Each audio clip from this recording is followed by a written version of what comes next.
तो परमात्मा उस दिन के बाद सन 1995 में इतने 21 साल के बाद इतने पाठ हम घर घर पाठ किया करते थे, 3 दिन पाठ करते थे और 1 दिन पहले जाना पड़ता था। ये दास स्वयं सेवा करता था, घर घर जाके उनके सब जहाँ हमने पाठ करने का स्थान देखना होता था उसकी सफाई करते थे। कईयों का देख का कमरा होता बड़ा सा, उसी में पाठ भी करना, उसी में खाना भी बनाना, उसी में खाना भी उसी में, सोना भी उसी में। तो उस ढंग से अपनी सेटिंग कर लेते हम, इतनी जगह हम पाठ कर लेंगे। तो मेरा जाना अति आवश्यक था उस समय, क्योंकि ये स्टार्ट था भक्ति का और स्टार्ट था इस 500 यज्ञ करने का। किसी को नहीं मालूम था, बच्चे थे सहयोग देने लगे और धीरे धीरे फिर वो क्या हुआ कि इतने पाठ हो गए कि मुझे नौकरी, पहले तो क्या करता था, शुक्रवार को पाठ प्रारंभ किया, शुक्र शनि ड्यूटी करके सामने चले जाते बृहस्पतिवार को, शुक्रवार को रात में तैयारी करते, शुक्रवार को शनिवार को अब पाठ प्रारंभ करके अपनी नौकरी पर चला जाता, फिर शाम में आ लेता, शनिवार इतवार की छुट्टी हो जाती, काम चल रहा था। वो हफ्ते में हुए, फिर होने लगे डेली। अब अफसर भी दुखी और मैं भी दुखी, तो फिर उस दिन रिजाइन कर दिया परमात्मा के नाम पर। 18 साल की नौकरी होगी थी मेरी। हालांकि कुछ और भी हमारे साथी कह रहे थे भाई अभी 2 साल और डट जाओ आपकी पेंशन बन जाएगी। वाह भैया, पेंशन तो करा कितनी बार होगी, जो पेंशन ई बनेगी ना या कद्दे नहीं बनी थी या असंख्य जन्मों की पेंशन बन जाएगी। तो वो तो इस बात को नहीं समझे थे, उन्हें तो मुझे मूर्ख ही समझा। और दास की सौभाग्य था कि मुझे नौकरी या मजदूरी मिल गई भगवान की और उसकी पुण्यात्माओं को दलदल से निकालने की। कहते आत्म प्राण उद्धार ही ऐसा धर्म नहीं और, धर्म तो और भी है, दान करते हैं, भूखों को भोजन देते हैं, ऐसा है कि सहाय करते हैं, लेकिन जो आत्म प्राण उद्धारी ऐसा धर्म नहीं और। धर्म तो ये भी है जो गौशाला बना रखी है, धर्म वो भी है जो चिड़िया ऊपर चुग्गा डाल देते हो पशु पक्षियों को, वो भी विकलांगों के जो ऑपरेशन वगैरह कराए जा रहे हैं वो भी धर्म है, अनाथ आश्रम है वो भी धर्म है। लेकिन जो आज गऊ हैं उनकी सेवा कर रहे हैं अच्छी है, क्योंकि कोई भी प्राणी है, चाहे भैंस है, पशु है, कोई किसी प्रकार का, सबकी सेवा हमने इसी दृष्टिकोण से करनी चाहिए, क्योंकि सब में एक जैसा जीव, वो भी धर्म है। लेकिन अब तो वो आज वो गाय है, आज कोई भैंस है और जन्म होने के बाद फिर वो सूअर की जूनी में जा सकती है, उस बीमारी तो कौन छुटावेगा उसको। तो ये ज्ञान, ये भक्ति, ये आत्मा इस जीव को उद्धार करेगी। वो फिर 84 लाख योनियों में नहीं जाएगा, या तो मनुष्य शरीर होगा, नहीं सतलोक चला जाएगा। तो कहते हैं आत्म प्राण उद्धारी ऐसा धर्म नहीं और। तो इस दास को ये आत्म प्राण यानी जीव आत्मा के उद्धार की मजदूरी मिल गई और हरस शुक्र मनाता हूं प्रभु, आपने कैसे दया करी 2 कोटि के जीव पर। और ऐसे निर्मल भगवान की महिमा, ओए होए होए, जिसके नाम लेते हैं रूंग रूंग खड़े हो जाते हैं। उसके बाद परमात्मा की ऐसी महिमा हुई, अब मुझे इतनी खुशी होती है। कैसा निर्मल समाज तैयार हो रहा है, बीड़ी शराब मांस तम्बाकू उसको देखकर भी राजी नहीं है। अब ये पुण्यात्मा दोनों हाथों दान करते हैं और हम पहले लूटन पर लगे रहा करते थे, पाप बढ़ाते थे, ये माया साथ नहीं जानी थी कि इतना नरक इकट्ठा कर रहे थे। और परमात्मा क्या कहते हैं, सतगुरु के सजदा करूं कर्म छुटाए कोटि, और जो ऐसे सतगुरु की निंदा करे फिर जम तोड़ेंगे होठ। अब जो लोग बिना देखे सोचे समझे और भक्तों की संतों की बुराई करते हैं, अब क्या बताते हैं कि सतगुरु के सजदा करो जिसने कर्म छुटाए कोट, करोड़ों पाप कर्मों से हटाकर और पुण्य कर्मों पर लगा दिया। कितने पाप कर्म बचा दिए हमारे। और जैसे ऐसे सतगुरु की जो निंदा करते हैं, कहते हैं उनके जम तोड़ेंगे होठ, यम के दूत उनके ऐसे लठ मारेंगे, चाहे कितने लागो, मुंह पे, होठा पे। होठ इसलिए कहा कि इस पर ज्यादा दर्द होया करे, सोई भी बड्डी आया करे, तो कहते हैं वो जम तोड़ेंगे होठ जो बकवाद किया करते थे, संतों की निंदा करते थे। नित्यानंद जी महाराज ने यहां तक कहा है, भाई तू ना मानता ना, ठीक है अपना और काम कर ले और कुछ कह सुन ले, पर संत की निंदा मत करिए, ये तेरे लिए बहुत जबरदस्त पाप बन जाएगा। लेकिन जो इस मार्ग से परिचित नहीं है, वो नादान बच्चे आग में हाथ दे देते, बिजली के तार को छू लेते, और ज्ञान होता सत्संग से, और सत्संग में ये काल नहीं आने देता। तो उस दिन के बाद परमात्मा की ऐसी रजा हुई कि बाग लाग गया भगवान का। और यही प्रार्थना करता रहा, परमात्मा तेरे बच्चे तुझे समझे पहचाने, दास को ये नौकरी दी है, इसमें सफल भी आप ही करोगे।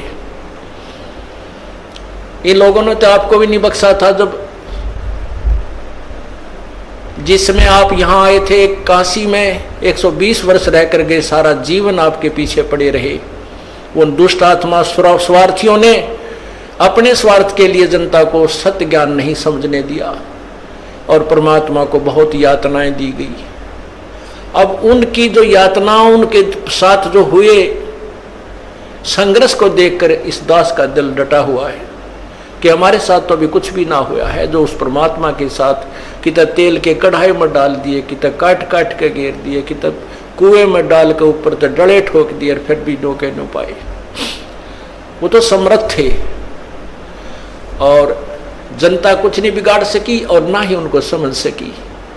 समझना चाहिए था, कुछ लोग समझे भी थे, लेकिन बाद में फिर वो ठीक ढंग से ना लगे तो भगवान ने उनको स्वयं ही रिजेक्ट कर दिया था। परमात्मा क्या बताया करते थे, कैसा ऑथेंटिक उदाहरण दिया करते थे।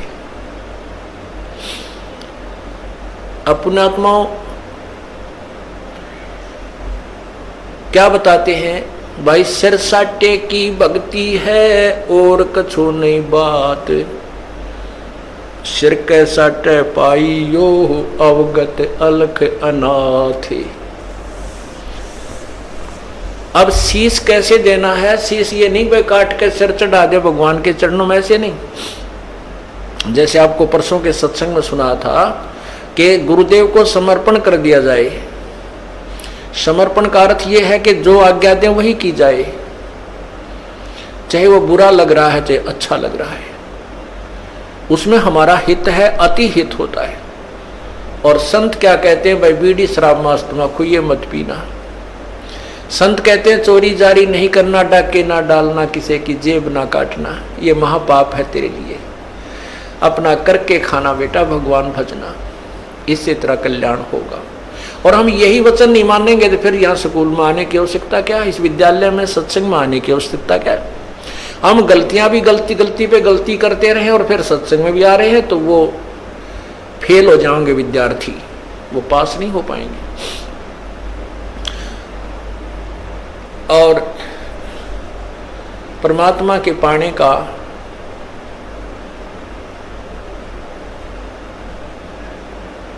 कौन सा तरीका उत्तम है? उत्तम तो अर्थ है कि जैसे आपने सुना है, कुबद कांचड़ी चढ़ी चित पे होया मनुष्य नागरे, सूझे नहीं सजन सुख सागर बिना प्रेम बैरागरे।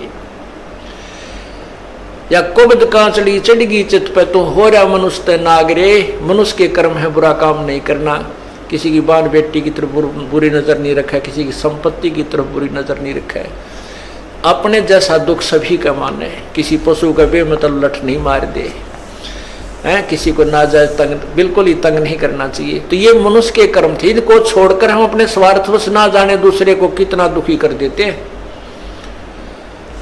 तो वो मनुष्य नहीं रहे, हम सर्प बन गए, दूसरे को विष चढ़ा रहे हैं, कोई ओछी मंदी बाणी कहकर किसी को, किसी की चोरी करके, किसी के ठगी करके, किसी की निंदा चुगली करके, लड़ाई करवा के हम नाग हो गए। और सूझे नहीं सजन बिना प्रेम बैराग रे। वो सुख सागर यानी परमात्मा, सुख सागर माने परमात्मा जो सभी सुख देने वाला है, उसकी प्राप्ति बिना प्रेम और वैराग के नहीं हो सकती। वैराग का अर्थ ये नहीं है घर त्याग का जंगल में जा बैठना, उसके बारे में परमात्मा ने बताए थे। एक नारी त्याग दीनी 5 नारी गैल वे, पाया ना द्वारा मुक्ति का सुखदेव करी बहुशैल वे। सुखदेव ऋषि माँ के गर्भ से ही 12 वर्ष का होकर बाहर निकले थे और उसको गर्भ में इतना ज्ञान था कि मैं अब जंजाल में नहीं फंसूंगा, ना शादी करवाऊंगा और जंगल में जाकर एकांत में माया के, माता पिता भी माया है, माता पिता भाई बहन यह भी काल की माया है, क्योंकि इस विष्णु जी के गुण मोह के अनुसार हम इनमें फंस जाते हैं। हम नहीं निकल सकते, चाहे तड़कल मर जावा पर नहीं छूट सकते इनसे, फिर ये हमारे साथ ना रहते ना हम इनके साथ रह पाते। तो इस तरह का ज्ञान तो उसको था। उसने माँ के पेट से निकलते ही अपनी और नाल को भी कंधे पर डाल ली और व्यास जी कहते हैं बेटा मुझे दर्शन दे जा, बेटा मुझे दर्शन दे जा। अरे दर्शन तक दे दे, तेरी 12 साल बाट देखी हमारा छोरा होएगा। तो दूसरी तरफ मुँह किए हुए कहता है कि व्यास जी ना जाने कितनी बार तू मेरा बेटा और मैं तेरा बाप हो लिया, ना मेरा कितनी बार मैं तेरा बेटा तू मेरा बाप हो लिया। ये तो बूंदा जंजाल है, मैं ना देखूं थरे का ना कदे मेरी भी मैं ना फंस जाऊं।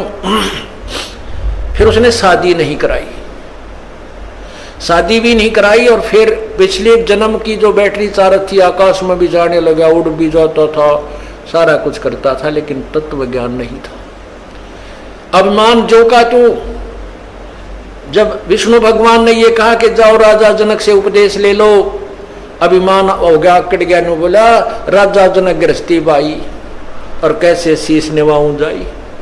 हम सुखदेव बोले ज्ञान विवेक का, अपनी तरफ से बड़ी बुद्धि से बात करी, विवेक के साथ क्या कहता है, हमने स्त्री का मुंह भी ना देखा। यानी राजा जनक को वो घटिया मान रहा था अपने से, क्योंकि वो शादीशुदा है।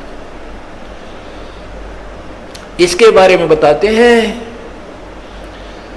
5 एक नारी त्याग दीनी 5 नारी गैल वे। ये काम क्रोध मोह लोभ अहंकार ये भी तो माया है त्रिगेला, इनको त्याग बेटा। जब तू त्यागी बनेगा, केवल एक स्त्री को छोड़कर भाग जाने से तो मोक्ष प्राप्ति नहीं कर सकता। अर्थात परिवार त्यागन मात्र से तेरा कल्याण नहीं है। परिवार में रहे, अपनी भक्ति कर, बच्चों को भी ला लाइन पे। जब पिताजी सत्संग में आता है तो बच्चे तो अपने आप आएंगे, उनका तो और दिल खुलेगा। अब कई बहन ज्यादातर ये परेशानी होती है उनके जीने कि हमारा पति नहीं मानता, बच्चे भी डर छुप कर कभी दाव लगा कर आते हैं और पिता आ जाते, कहना है कि माँ भी गेल हो जाए तो बच्चे तो अपने आप आ ही जाते हैं, जैसे रंग में हम रंगेंगे रंग जाएंगे। ये तो कहते हैं ये वैराग नहीं है, वैराग है, वैराग नाम है त्याग का 5-25 माह ये सारे शरीर में और इसी में हम रहे, इसका नाम वैराग है। कैसे है कि एक सीप बनती है, सीप में मोती बनता है, एक कीड़ा होता है, सीप एक जीव है। जैसे ये शंख आपने देखे होंगे, ये भी एक जीव से बनता है, ये ऊपर का कवर होता है, उसका शरीर होता है। ऐसी एक सीप होती है और वो खारे समुद्र में रहती है और खारे समुद्र को वो ग्रहण नहीं करती, उस पानी को ग्रहण नहीं करती मोती बनाने के लिए। आकाश से स्वाति नक्षत्र की बूंद गिरती है और उस समय उसका मुंह खुला हुआ होता है, तो उसके मुंह में वह एक बूंद गिर जाती है, फिर वो मुंह को बंद कर लेती है और उसी समुद्र में गोते लगा रही है। तो इसी प्रकार जो संसार भगवान से दूर है वो खारा समुद्र है, और जो सीप यानी जो भक्त आत्मा परमात्मा का नाम लेकर अपना मुंह बंद कर लेती है, संसार की नहीं सुनती, उसकी बातों को अपने अंदर नहीं जाने देती, तो वो राम नाम का मोती बनाकर परिपक्व कर लेती है। तो यहां बताते हैं कि वैराग नाम है त्याग का। न्यो त्याग करना, किसी की सुननी है नहीं, कोई क्यों में बांधा, कहें जाओ भाई तुम अपने राजी हम और भक्ति करें, ये है त्याग वास्तव में। ना किसी का बुरा माने, कोई गलत कह रहा कह ले भाई तेरी इतनी सोच है, और अपने उद्देश्य से दूर ना हो, उसे वंचित ना हो। फिर क्या बताते हैं, परमात्मा के पाने की विधि। जैसे सूरज के आगे बदरा ऐसे कर्म छयारे, प्रेम की पवन करे चत मंजन जल के तेज नयारे। ओए होए, अब वही पॉइंट आ जाता है कि सूझे नहीं सजन सुख सागर, बिना प्रेम बैरागरे। जब तक हमारा प्यार हमारे हृदय में रोना अपने भगवान के प्रति नहीं जागता, तब तक हमारे बीच में कोई मैल शेष है। और उस मैल को हटाने के लिए, उस मैल को कम करने के लिए ये सत्संग रूपी, ज्ञान रूपी, पांचों यज्ञ रूपी, सुमरन, ये सभी व्यवस्था उस मैल को काटने की ही दे रखी है। ये जितना कटता जाएगा उतना प्रेम, परमात्मा में प्रेम आपका बढ़ता चला जाएगा।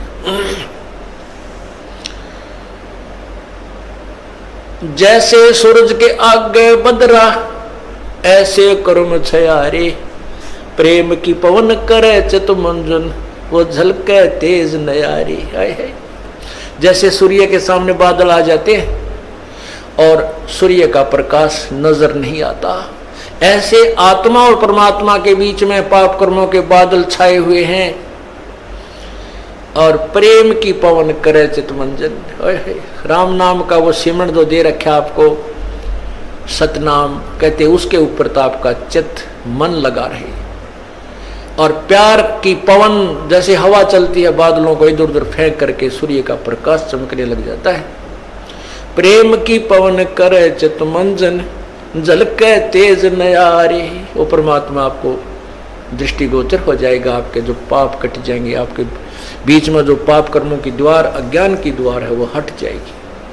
अज्ञान की द्वार ज्ञान से हटेगी और पाप कर्मों की द्वार जो है वो इस सब भक्ति विधि से हट जाएगी। पुण्यात्मा एक अंधा था और बड़ा भक्त था।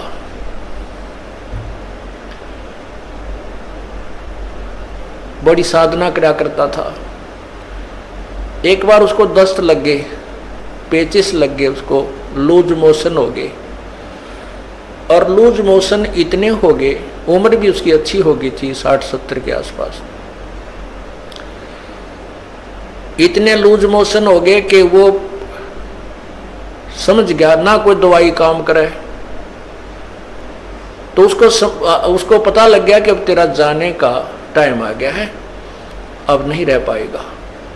इस दृष्टिकोण से उसने सोचा यहाँ क्यों दुखी करा, कोई एक आधा व्यक्ति टूटा फूटा हुआ है, यो कपड़े धोने में लग गया रहा है। तो उसने सोचा कि जंगल में जाकर के इस शरीर को त्याग दूंगा, वहीं मर जाऊंगा, 1-2 दिन में भूखा प्यासा, दस्त लगी रहे हैं, खत्म हो जाऊंगा और वहां इस 100 को कोई पशु पक्षी खा पी लेंगे, उसको उनका उद्धार हो जाएगा। इस दृष्टिकोण से वो महात्मा जंगल में बहुत गहरा चला गया, बहुत गहरा, और मेन रास्ते से भी हटकर जानबूझकर ऐसे सर्प तरफ निकल गया, नो लाठी के लालू का कुत्ती जंगल के बीच में, वहां कहीं आसपास कुछ भी को नहीं। वहां जाकर बैठ गया। अब वो बैठा था, थोड़ी सी देर हुई थी, इतने में एक बालक आया 5-7 साल का, वर्ष का। उसने कोई आधा घंटा होया होगा बैठे ने। वो कहने लगा, बाबा आपको लगता है आप बीमार हो? कहाँ भाई, बीमार हूँ बेटा। आप कहाँ से आ गए? यहाँ बच्चे को बोला, बोला यहाँ हमारा मकान है, यहाँ हमारी आश्रम है, हमारा घर है यहाँ पर थोड़ी सी दूरी पे। और बाबा ले ये खिचड़ी खा ले, आपको दस्त लगे हैं, मेरी माँ ने बना के दी है, रोटी खा, अब खिचड़ी खा लो। वो बोला, ओ बेटा ला, भूख लगी है। अब बाबा उस सूरदास ने वो खाना खा लिया, खिचड़ी खा ली। वो खिचड़ी खाते ना दस्त रहे और पेट भी भर गया। तो उसने शुक्र मनाया, परमात्मा बड़ी दया करी आपने, हे परमात्मा आप यहाँ भी साथ है। देख कितना छोटा आदमी को यहीं पर आपके बच्चों ने मेरी सेवा कर दी। ये सोच के अग भाई चल भगवान की यह रजा है, और जीवन देंगे तो इसका भजन करेंगे, ठाओगे तो चल इसके लोक में जाओगे, हमारे दोनों हाथों में लड्डू हैं। तो इतने में कुछ देर में वहां उस लीला परमात्मा की ये भेड़ बकरियां वाले आ गए, और उनकी एक भेड़ बकरी की तरह लगी। उसने ढूंढते ढूंढते उस घोर जंगल में पहुंच गए। वो बाबा जी लौट रहा वहां पर, वो कहने लगे महात्मा तू यहाँ कैसे आ गया? वो बोला भाई आ गया, मैं ऐसे ऐसे बीमार था और यहाँ एक भगवान आत्मा का घर है, उसने मेरा नहीं की ऐसी दया करी, कोई खिचड़ी सी बना कर दी, मैं ठीक हो गया, मेरे दस्त लाग रहे थे। वो गडरिये जो थे वो उसके मुंह का ना देखें महात्मा उस सूरदास के मुंह की तरफ कि क्या कह रहे हो, यहाँ कौन है, किसका घर है। और उसके पास क्या था, वो जो प्लेट लाया था, थाली जिसमें खिचड़ी लाया था डाल के, जब उस महात्मा ने वह खिचड़ी खा ली, वो आवाज लगा रहा था बेटा अपनी यह थाली ले जा, बेटा थाली ले जा। उधर से वो गडरिया आ गए, जब वो रट लगा रहा था तो गडरिये बोले बाबा किसको आवाज लगा रहा है तू? बोला भाई यहाँ कोई एक घर है और उन्होंने ये खिचड़ी बना के भेजी थी बेटा, उनकी थाली, वो बालक था ना ले गया होगा थाली, ये थाली को उनको ले जाएंगे अपनी। वो कहने लगे बाबा जी तू यहाँ कैसे आ गया ऐसे घोर जंगल में, यहाँ ना कोई घर है, यहाँ से 5-7 कोस तक तक कोई गांव भी कोई ना, तू घर की बात करे, यहाँ कोई घर नहीं है, ये थाली कहाँ से आ गई तेरे पास? ने बोला भाई मन ने बेरा है कितना आएगी, जब यार कोई है ही नहीं और कोई घर नहीं तो मौन साध गया। अको हे भगवान, हे परमात्मा आप यहां भी साथ। अब क्या होता है, वो बाबा जी उठकर चल पड़ा, अक भाई चले जहां ले जाएगा वहीं चलते हैं। अब चलते चलते वो जा रहा था कि आगे एकदम गड्ढा था, वो गड्ढा ऐसे स्टाइल में था जय वो स्पीड उसकी इतनी थी बाबा जी की कि वो लाठी थोड़ी टेका था, कदम गणे दर था। इसी उमंग सी हो रही थी, कोई है भगवान आज मेरा जीवन दान कर दिया भगवान, इस उमंग में चल रहा था। तो ज्यों ही वो गड्ढे में गिरने को हुआ तभी एक व्यक्ति ने उसका हाथ पकड़ के और उल्टा ले लिया। ने बोला बाबा आगे इतना जबरदस्त गड्ढा है, तुम गिर के मर जाता, वापस हो ले, ये रास्ता ठीक नहीं। तो उस संत ने उसके बचाने वाले का पैर पकड़ लिया, नो का नो नीचे एकदम पैरा में गट गया। नो बोला परमात्मा जब तक निकल गए थे मेरे हाथ से, आज नहीं छोड़ू तेरे, जब तुम वो पहचान नहीं सका आपको आज नहीं छोड़ू, मन मत बकावे। नो बोला बाबा क्यों मेरे गल पड़ गया, मैं तो राह चलता आदमी हूं और ये तो सूत बैठ गया, तू मर रहा हो, मैं भगवान ने भेज दिया यहाँ तेरे को बचाने के लिए। नो बोला ना, एक बार धोखा खास गया सूरदास, दूसरी बार नहीं। और फिर उसने छुटा लिया वो पैर हाथ, ने बोला छोड़ तू मेरे गले पड़ गया। जब वो कहता है, कहने लगा कोई बात नहीं, तू सारी सृष्टि का मालिक है और मैं बोधा जी तेरा मेरा के मुकाबला है कि मैं तुझे पकड़ सकूं, लेकिन सूरदास के दिल ते निकल जा जब देखूं किसा बलवान तू। नो बोला हीना जान के कमजोर निर्बल जानो और पैर छुटा गया है, अति बलवान तू है, सर्वशक्तिमान तू, लेकिन सूरदास के दिल ते निकल जा जब जानू किसा बलवान तू।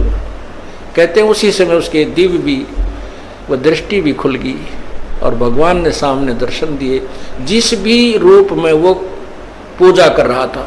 अब देखो पुण्यात्माओं, परमात्मा पूर्ण ब्रह्म कबीर परमेश्वर इस भक्ति काल तक इस जीव को लाने के लिए, भक्ति की आस्था बनाए रखने के लिए सोचल छिद्र करता है।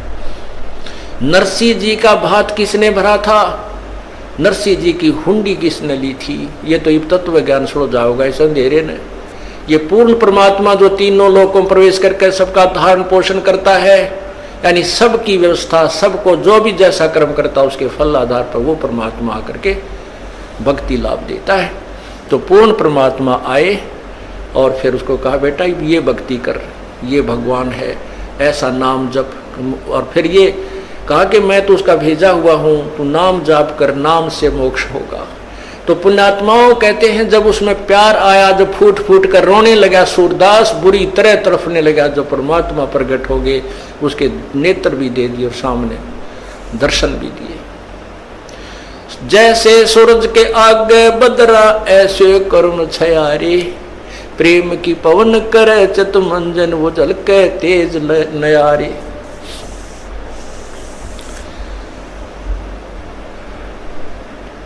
कहते हैं बिना प्रेम पावे नहीं चे करोड़ समाधि ला। और इस प्यार को जागृत करने के लिए, इस प्यार को आप परमात्मा के प्रति बढ़ाने के लिए आपका जो ट्रीटमेंट चल रहा है, ये सारा जो उपचार है परमात्मा में प्यार बढ़ाने का। जितना भी प्यार आपका भगवान में बढ़ जाएगा, उसके बाद आपको संसार में उस मालिक के अतिरिक्त कोई नजर नहीं आएगा। और वो मालिक कैसा है, कौन है, उसको नहीं जानते। इसलिए परमात्मा ने यही कहा है कि मम संत मुझे जान मेरा ही स्वरूपम। मेरे संत को मेरा ही रूप मान लेना, मैं मुझे ही मान लेना। जैसे गुरु भगवान नहीं है, गुरु तो भगवान को मिलाने का, प्राप्त करवाने का एक मीडिया है, लेकिन वो पूर्ण परमात्मा का कृपा पात्र है। उसको परमात्मा को पाने के लिए हमारे को गुरु जी को भगवान मानना पड़ेगा। और भगवान मान के वो रिहर्सल करनी है, हमने वो प्रैक्टिकल करना है कि जब हम पूर्ण परमात्मा के सामना होगा कहीं वहां कोई गलती ना बन जावे। यही जो गलतियां हो लें अपनी सुधारना, और फिर अंत में ये पक्के हो जावा कि यह गलती फिर आगे नहीं होनी चाहिए। अब जैसे आप शरीर छोड़ोगे, जो भक्ति नहीं कर रहे उनके साथ तो वह ब्राह्मण माटी होगी, यम के दूध देखते कालजा पाटेगा उनका। और आपको परमात्मा स्वयं इस दास के रूप में खड़ा पाओगा, क्योंकि आप मुझे पहचानते हो, मेरी शक्ल को पहचानते हो। भगवान आपको वहां मिलेगा और आपको साथ लेकर के ऊपर जाएगा। तो आपको ऐसा लगेगा जैसे सत्संग में जा रहे हैं। वहां पर भी ऐसे ही मेले भरे होंगे, परमात्मा की लीला होगी, और वहां फिर तुम कोई गलती कर दोगे, क्योंकि यहाँ परमात्मा बहुत समय तक आपको फिर रखता है। इस 21वें ब्रह्मांड में एक, यहाँ इस एक ब्रह्मांड में अलग स्थान है परमात्मा, वहां भी आपकी पूरी ट्रेनिंग लेगा। और वहां फिर ऐसे जैसे सत्संग में आते हो, यहाँ भी इधर उधर का कोई गलती कर दोगे तो ये तो एक प्रैक्टिकल हो रहा है, और वहां हो जाएगा ओरिजिनल एग्जाम आपका, तो वहां से फिर पटकने पड़ोगे यहीं पर। उसमें इतना सुख जरूर हो जाएगा कि कई सैकड़ों मनुष्य जन्म में मिल सकते हैं, पार नहीं हो सकते। तो इसलिए यहाँ जो आप आते हो, तो जब यो दास है आपका, वो परमात्मा ने भेज रखा है, तो उसके लिए कहते हैं मम संत, मेरे संत को मेरा ही स्वरूप मानिए। मम संत मुझे जान मेरा ही स्वरूपम। अब जैसे परमात्मा गुरु के बिना नहीं मिले, और कहते हैं गुरु जी भगवान है। परमात्मा खुद कहते हैं गुरु मानुष कर जानते ते नरकिये अंधे, ओवे दुखी संसार में आ गए यम के फंदे।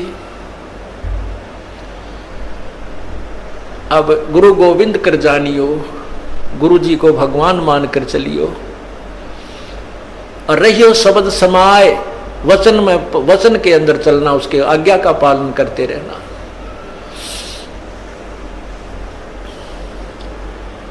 गुरु की आज्ञा आवही, गुरु की आज्ञा जाव, कह कबीर सो संत है आवागमन नसाए।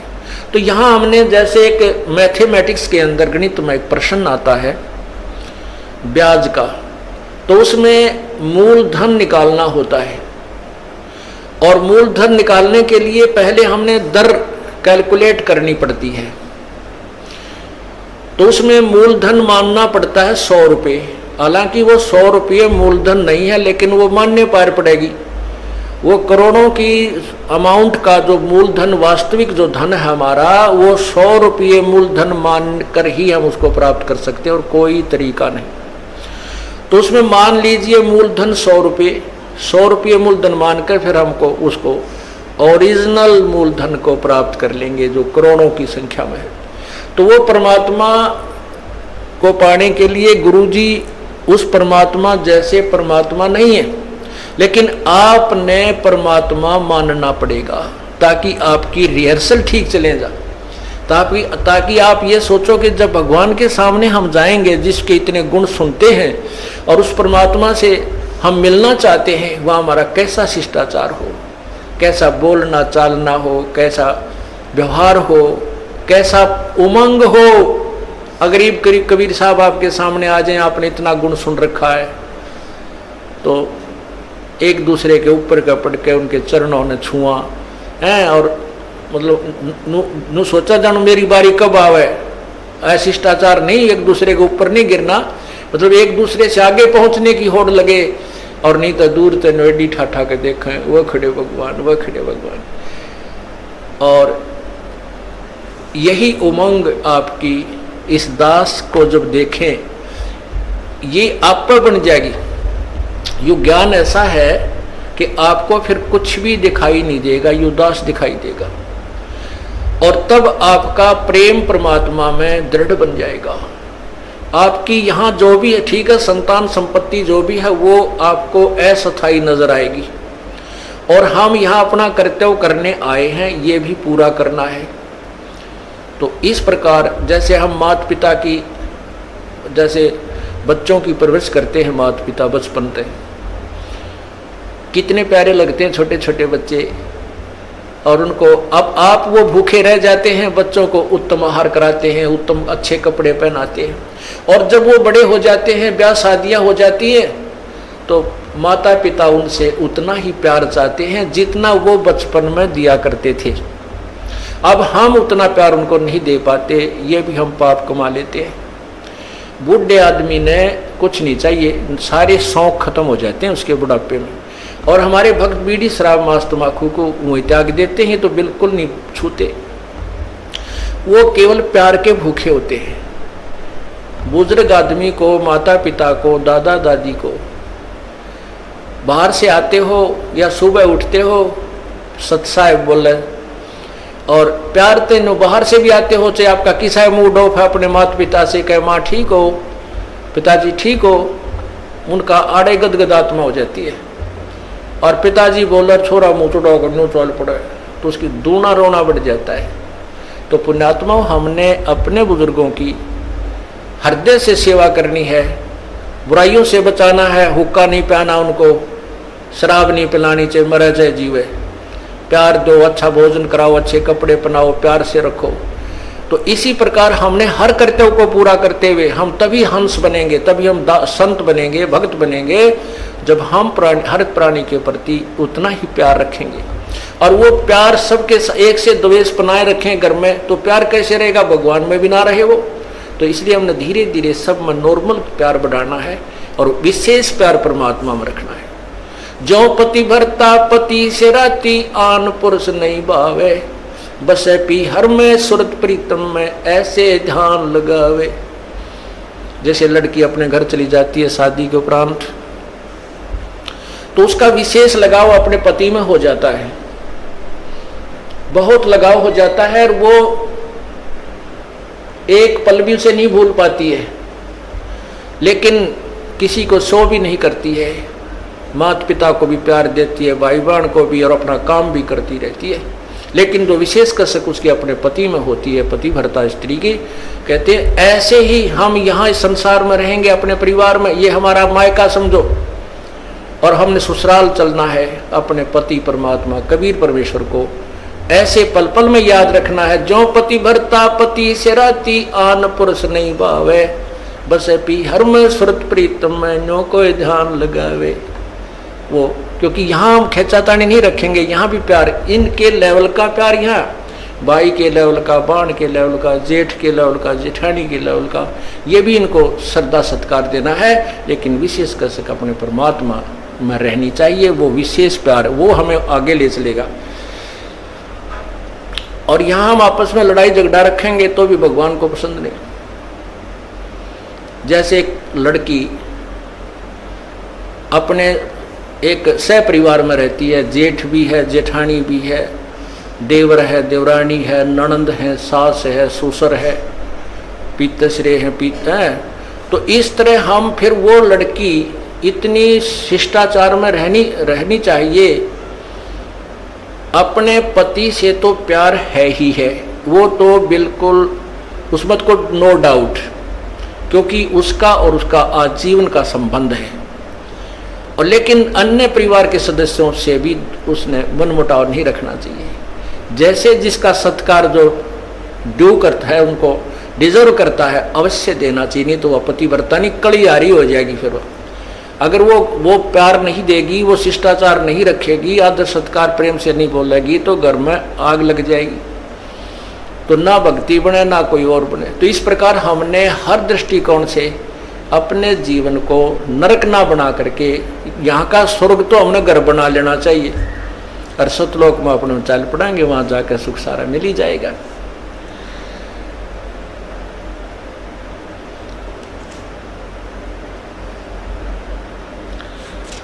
इस प्रकार हमने अपने इस जीवन को सुचारू करना है और परमात्मा प्राप्ति करनी है। सत्संग में आने से बहुत लाभ बताया है। कहते हैं संत मिलन को जाइयो, दिन में कई बार, आसौज के मेह जो ये घना करें उपकार। आसौज का मी पहले सिंचाई नहरों से नहीं थी, ना कोई ट्यूबवेल्स थे, परमात्मा पर आश्रित होते थे। तो उसमें आसौज में जो मी बरसता था, वर्षा होती थी, वो पहले वाली फसल को जो ईबो राखें बाजरे ज्वार ज्यादा बोया करते थे, उसको तो परिपक्व करती थी। और नेक्स्ट, क्योंकि चने ज्यादा बोते थे, और उसके लिए कहते हैं आगे की सिंचाई का भी काम कर जाती थी। तो अब जो पुरानी फसल यानी पुरानी आल, पुराना जो आपके अंदर भक्ति संस्कार थे, अब ये सत्संग, संत का जो सत्संग है, उस पुराने जो सत्संग जीवन को तो आपको परिपक्व कराएगा, सुचारू रखेगा, इसमें कोई आपत्तियां आनी है उनमें बिटालेगा ये परमात्मा का नाम, और आगे के लिए भविष्य की तैयारी करवाओगा। इसलिए कहते हैं संत मिलन को जाइयो, दिन में कई बार, आसौज के मेह जो ये घना करे उपकार। तो पुण्यात्माओं, सत्संग में आने से आपका उद्धार होगा। आप भी आवे और भी जहाँ तक पार बसाओ सबको समझाने की चेष्टा करें, और सच्चाई से परिचित कराना हमारा फर्ज बनता है। हम किसी के मित्र हैं और उस मित्र को इस मार्ग पर नहीं ला सकते हैं, तो उस मित्र से मित्रता मत रखिए। वो मित्र तेरी जान का झाड़ बन जाएगा और आपको ले डूबेगा। ऐसे बहुत से भक्त हमें मिले, फिर वो आखिर में उन्होंने ये बात स्वीकार करनी पड़ी, या तो वो मित्र ही भक्त बन गया ना, नहीं, वो मित्रता नहीं रही, औपचारिकता रहेगी, हृदय से मित्रता नहीं रही। अब मित्र तो हमारा एक ही है, कबीर परमात्मा। अगर हम उससे मित्रता करेंगे, तुमेव बंधु च सखा तुमेव, तुमेव माता च पिता तुमेव, तुमेव बंधु च सखा तुमेव, तुमेव विद्या च दृढ़ तुमेव, तुमेव सर्व मम देव देव। तू ही सखा यानी मित्र है, बंधु हमारा भाई बंध, वास्तव में परमात्मा ही हमारे सब नातों में फिट है, बाकी यहाँ के नाते वो अपने स्थान पर। इसलिए परमात्मा की भक्ति करो और सच्चे लगन से और ज़्यादा से ज़्यादा परमात्मा के चरणों में आया करो। ये 3 दिन की जमानत तो करवाए लिया करो काल पे, परमात्मा पे, और 3 दिन आकर भगवान का ये गुणगान सुन जाया करो। तो किरा के जन्मा का घाटा है जिसमें हम जुड़े हुए हैं।